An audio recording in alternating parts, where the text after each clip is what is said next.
Hej, witam na moim kanale. Dzisiejszy odcinek będzie poświęcony najnowszej paletce do twarzy od Charlotte Tilbury. No ale właśnie, czy można nazwać ją najnowszą, skoro jest to reedycja już istniejącej kiedyś palety? Mowa w każdym razie o palecie Glowgasm w kolorze Lovegasm, która dosłownie wczoraj ukazała się na stronie Charlotte. Jako że ja nie mam tej poprzedniej edycji, to stwierdziłam, że jest to czas ją wypróbować. Nie jestem więc w stanie Wam porównać do tej poprzedniej wersji, natomiast mogę Wam porównać do Nudegasm oraz do paletki Pillow Talk, tej świątecznej, natomiast tutaj nie spodziewam się żadnych podobieństw. Jeżeli jesteście zainteresowani, to zapraszam do oglądania. Paleta Lovegasm była częścią większej kolekcji w 2019 roku. Była to tak naprawdę jedna z 3 palet, które ukazały się wtedy. Oprócz tej ukazała się też jaśniejsza jej wersja o nazwie Lightgasm, jeżeli mnie pamięć nie myli, oraz właśnie Nudegasm. Dlaczego Charlotte zdecydowała się wypuścić tą wersję ciemniejszą jeszcze raz? Nie mam zielonego pojęcia. Nie mam też pojęcia, czy ta wersja jaśniejsza również się ukaże. Nikt tego nie wie. Niemniej jednak częścią tej obecnej kolekcji jest paleta Lovegasm, 2 błyszczyki oraz połączenie różu i rozświetlacza w płynie, czyli Beauty Light Wand w kolorze Pinkgasm Sunset. Żadnego z tych pozostałych produktów nie kupiłam. Skupiłam się wyłącznie na tej palecie do twarzy. I przechodząc już do paletki, paletka Lovegasm ma bardzo ładną okładkę. Trochę taki watercolor, trochę pasteli, bardzo się kojarzy tak letnio. Jedyne co mi się tutaj nie podoba to te oczy i usta, czy w zasadzie całą twarz, która jest gdzieś tam w tle. Nie jestem fanką żadnych twarzy na okładkach. Natomiast pomijając ten mały szczegół, paletka została wykonana we Włoszech. Mamy tutaj 4 razy 3,8 grama produktu. Natomiast jeżeli chodzi o odcienie, mamy tutaj highlight, czyli rozświetlacz. Ten produkt to jest Multiglow, czyli to jest takie pomieszanie różu i rozświetlacza. W sumie zależy od tego, jaką mamy karnację. Dla mnie zdecydowanie będzie to róż. Poniżej mamy Pop Blush, czyli typowy róż oraz oczywiście bronzer. Paleta, tak jak już wspomniałam, jest tą wersją ciemniejszą, także nie jestem do końca pewna, czy zagra z moją jasną karnacją. Miejmy nadzieję. Porównując ją może tak od razu do Nudegasm, przynajmniej obok siebie, później zrobię swatche. Tak wyglądają obok siebie. Wydaje mi się, że Nudegasm jest lekko chłodniejszy niż Lovegasm. Nie jest, broń Boże, chłodny, natomiast w porównaniu wypada troszeczkę chłodniej. Przyznam się, że nie jestem wielką wielbicielką palety Nudegasm. Ma w sobie bardzo dużo takich koralowych, ciepłych odcieni, w których ja się nie czuję za dobrze. Dlatego tutaj istnieją lekkie obawy. Nie przedłużam więc, bo bardzo jestem ciekawa, czy uda się to na mojej twarzy jakoś ograć. Najpierw więc wykonam swatche na twarzy, a następnie zrobię na ręku porównania tej palety do Nudegasm oraz może do tej Pillow Talk, już tak, żeby było wszystko razem. Jeżeli chodzi o obecny makijaż twarzy, chyba widać, że nic na niej nie mam, to znaczy mam podkład, korektor, mam troszeczkę pudru, natomiast nie mam żadnego bronzera, różu czy rozświetlacza. I zaczynamy od razu od bronzera. Do jego nałożenia użyję sobie takiego dużego pędzelka od Sonny G. Z mojego doświadczenia wynika, że do tych właśnie takich żelowych formą Charlotte najlepiej sprawdzają się pędzle o włosiu naturalnym oraz takie dosyć zbite na końcu. Aczkolwiek nie jest to regułą, zwłaszcza do tej paletki Nudegasm używam też pędzli syntetycznych. Dobrze, jedziemy. Pigment jest dosyć intensywny, natomiast póki co pozwala się bardzo ładnie kontrolować i nie robi mi plam. Muszę przyznać, że jest lepiej niż myślałam.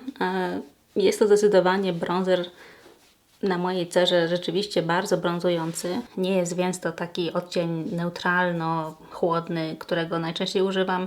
Jest to typowy bronzer, który jest ciepły, który ma troszeczkę w sobie pomarańczowych podtonów. Natomiast wydaje mi się, że nie wygląda źle. Szczerze mówiąc, czuję się w nim lepiej niż w tym z paletki Nudegasm. Zrobię teraz szybko drugą stronę. Kolor jest też troszeczkę taki czerwonawy na mnie. W sumie bardzo podobny do tego bronzera z Hermes, który pokazywałam Wam w poprzednim filmie. Wydaje mi się, że to też jest taki bronzer, który mogłabym spokojnie użyć na całym policzku i udawać, że jest to i bronzer, i róż. Bardzo rzadko zdarza mi się nie nakładać różu osobno, także nie jestem pewna, czy użyłabym go w tej roli, natomiast Nakładając go troszeczkę wyżej, mogę sobie wyobrazić, że makijaż jest już w sumie skończony. Ma on też taki bardzo przyjemny blask. Nie jest to, broń Boże, jakaś satyna czy żadne drobinki. Natomiast ładnie odbija światło tak naturalnie. Ale to już jest zasługa formuły. Te formuły takie pieczone, żelowe mają to do siebie, że są trochę bardziej błyszczące. I teraz tak, chciałabym użyć obu tych produktów. Tego się boję najbardziej. Nie wiem jeszcze, czy go wykorzystać jako topper, czy po prostu potraktować go jako taki róż z drobinkami. Może tak będzie lepiej. Także na jeden policzek nałożę sobie ten róż, a na drugi to cudo. No dobrze, spróbujmy. Ten róż będę nakładać tym samym pędzelkiem co bronzer, ponieważ wydaje mi się, że to będzie najlepsze. Natomiast do tego wyżej użyję czegoś innego, mniej zbitego. Ok, mamy to.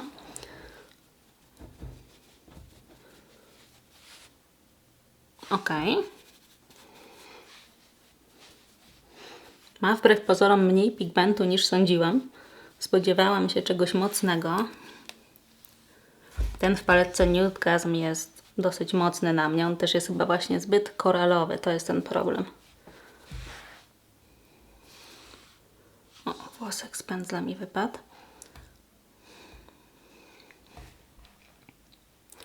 Póki co wygląda to bardzo dobrze. Znowu letnio. Troszeczkę czerwonych podtonów. Ale wygląda to jeszcze bardzo dobrze.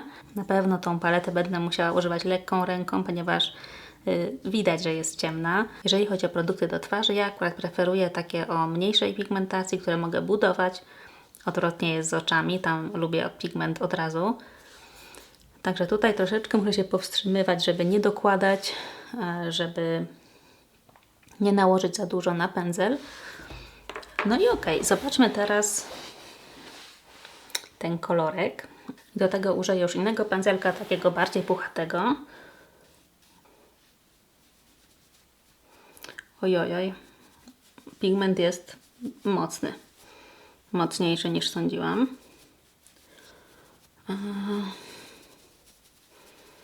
No nic, powiedziałam A, więc muszę powiedzieć B. No jest trochę mocno. Spróbuję go troszeczkę przyblendować gąbeczką, którą używałam do makijażu. Ona jest już prawie sucha, także nic nam tu nie powinna popodnosić. No okej, wygląda to teraz lepiej. Szczerze mówiąc, wyglądają te kolory dosyć podobnie. Tutaj też.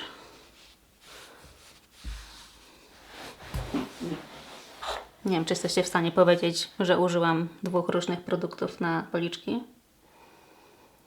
Może w kamerze to widać, tak na żywo powiedziałabym, że użyłam tego samego.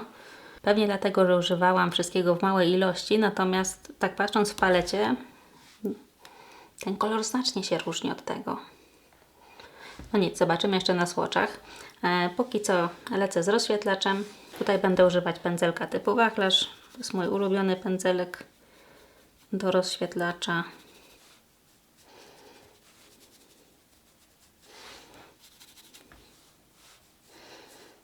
I tutaj modlimy się tylko o to, żeby nie było odcięcia, żeby nie był za ciemny.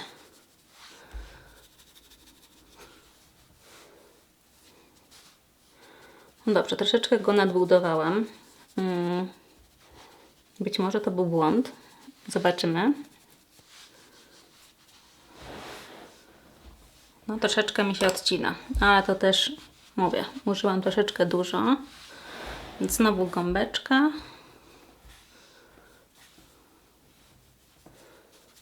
I co myślimy? A robię drugą stronę. Jeżeli chodzi o kolor, jest to takie typowe złoto, przynajmniej na mnie tak wygląda. Nie jest to kolor, którego jakoś często używam.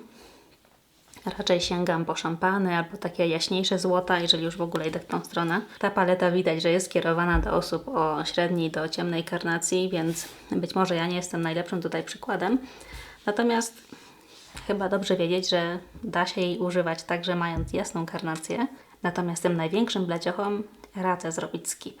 Przejdę teraz do swatchy, a na koniec zrobię podsumowanie. Tak wyglądają te kolory zeswatchowane na palcach, a tak na dłoni.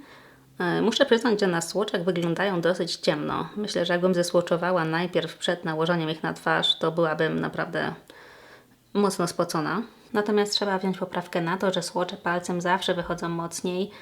Jednak pędzelek nie zbiera aż tyle pigmentu jak palec, nie wkłada go też na twarz tak bardzo intensywnie, ale zdecydowanie są to kolory ciepłe, napakowane złotem, ciepłą pomarańczą.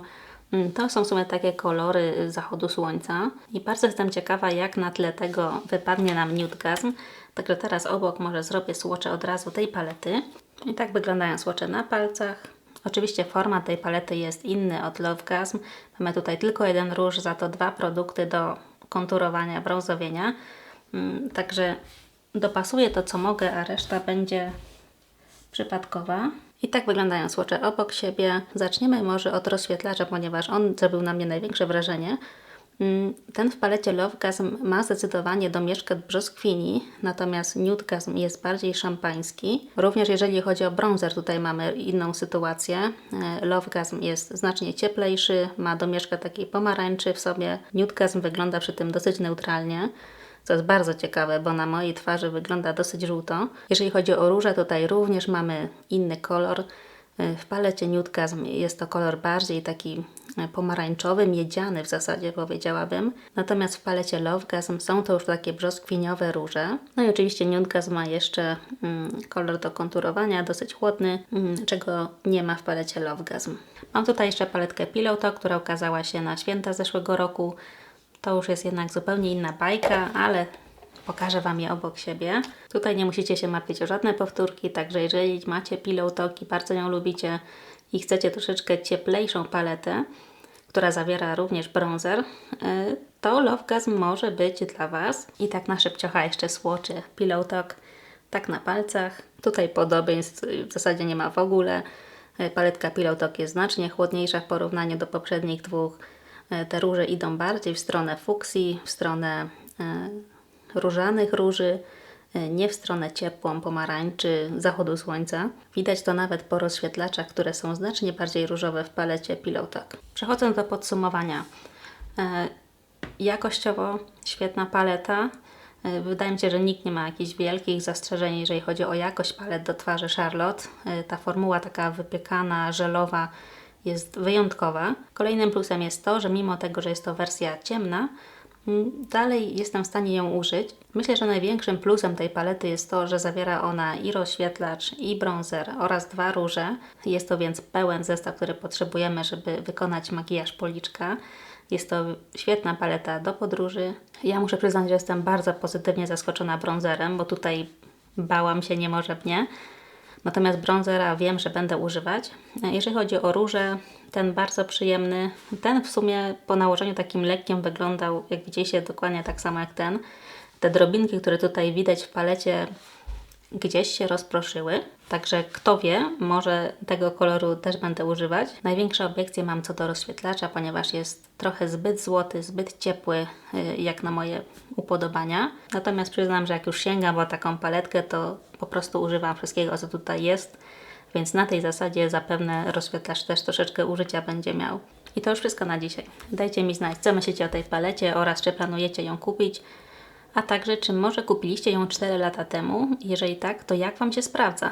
Ponieważ jest to dokładnie ta sama paleta. 4 lata to dosyć dużo, jeżeli chodzi o nawet pudry.